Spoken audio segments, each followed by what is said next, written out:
Saudaraku, orang yang beriman akan menyambut firman. Amin. Ya, jadi dia bukan hanya, oh saya disegarkan oleh makanan rohani ini, oh saya diberkati, gitu ya. Puji Tuhan.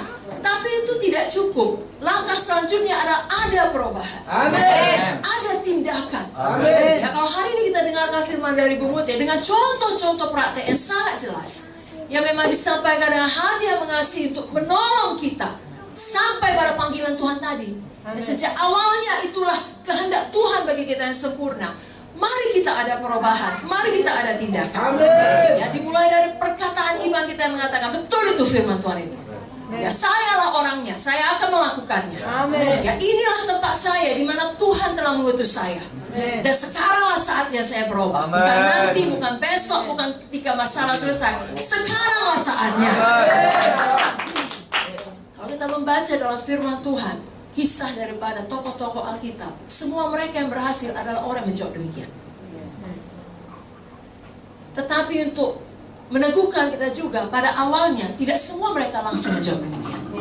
Ketika mereka bertobat, lalu Tuhan memakai mereka menjadi orang yang memberi dampak pada generasi mereka. Amin. Kalau kita ingat Sarah, istri Abraham, ketika firman Tuhan datang kepadanya, dia juga tidak langsung menjawab, iya betul, saya orangnya yang akan melahirkan. Ya, betul, tidak ada yang mustahil bagi Tuhan. Nah, sekaranglah saatnya itu digenapi. Tidak, dia justru ketawa kan. Aku sudah tua.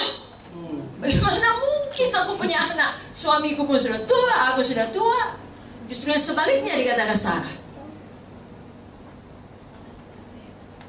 Musa juga, ketika Tuhan memanggil dia di padang Midian, dia tidak langsung berkata, ya Tuhan, ini saya, utuslah saya.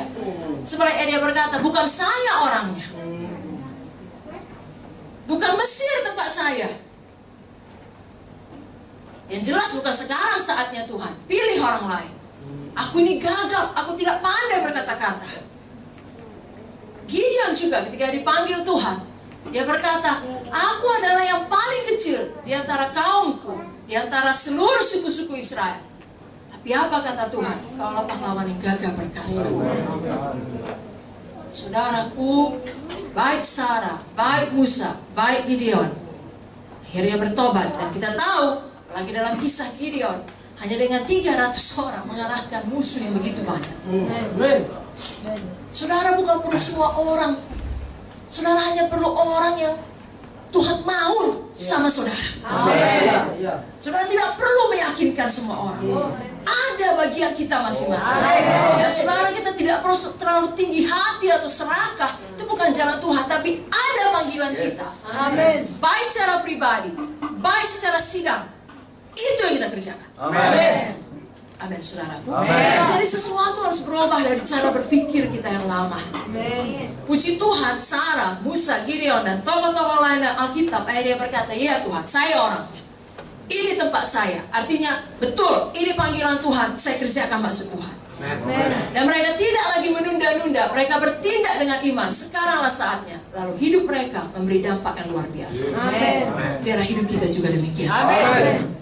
Dan sekali lagi, kerap kali ketika Tuhan memanggil, keadaan di sekeliling tidak mendukung. Keadaan Sarah tidak mendukung, umurnya sudah tua. Keadaan Musa tidak mendukung, dia sudah nyaman di Midian.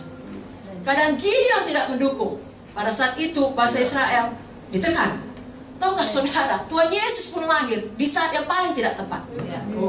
Saat bangsa Israel di tengah-tengah opresi daripada bangsa lain. Tapi Tuhan, sekali lagi, memanggil saudara sesuai dengan waktu yang dia anggap tepat. Amin. Sekali lagi, dialah Tuhannya, bukan kita. Bukan kita yang mengaturnya. Ya, jadi kita tidak bisa membuat alasan bukan saat yang tepat ini Tuhan, bukan tempat yang tepat ini Tuhan. Semua orang di Alkitab dipanggil di saat yang paling tidak tepat. Dan maaf saudaraku ya, kalau kita mau jujur, keadaan tidak akan tambah baik. Sekali lagi, keadaan tidak akan bertambah. Alkitab sudah menubuatkannya dalam buku 2 Timotius 3. Pada akhir zaman, keadaan Suka. Saya bacakan 2 Timotius 3 ayat 1 sampai 5. Ketahuilah bahwa pada hari-hari terakhir akan datang masa yang sukar. Manusia akan mencintai dirinya sendiri. Kira-kira udah banyak begitu? Dan menjadi hamba uang. Ada yang begitu? Mereka akan membuat dan menyombongkan diri. Mereka akan menjadi pemfitnah. Mereka akan berontak terhadap orang tua dan tidak tahu berterima kasih, tidak mempedulikan agama, tidak tahu mengasihi, tidak mau berdamai, suka menjelekkan orang, tidak dapat mengekang diri, garang, tidak suka yang baik, suka mengkhianat, tidak berpikir panjang, berlagak tahu, lebih menuruti hawa nafsu daripada menuruti Allah. Secara lahiriah mereka menjalankan ibadah mereka, tapi pada hakikatnya mereka memungkiri kekuatannya. Jauhilah mereka itu. Tuhan bahkan tidak berkata, janganlah kau menjadi kecewa oleh mereka, jangan kau syok, ya, atau jangan berusaha mentobatkan mereka. Jauhilah mereka itu. Kenapa? Karena saudara harus memastikan saudara maju di dalam panggilan Tuhan. Amin. Dan biarlah Roh Kudus bicara kepada kita masing-masing. Amin. Amin, saudara. Amin. Kita bukan hanya menjawab panggilan Tuhan sekali. Katakanlah ketika kita altar call, atau yang berikutnya ketika kita menjadi hamba Tuhan, menyerahkan hidup sepenuh waktu. Tidak. Kita menjawab panggilan Tuhan terus-menerus dalam hidup kita. Amin. Mana kita tidak berhenti dalam satu titik yang kita anggap sudah cukup, saya sudah nyaman. Saudaraku, dunia ada di dalam kegelapan. Justru makin jahat satu tempat, Tuhan makin butuh saudara di sini. Amin.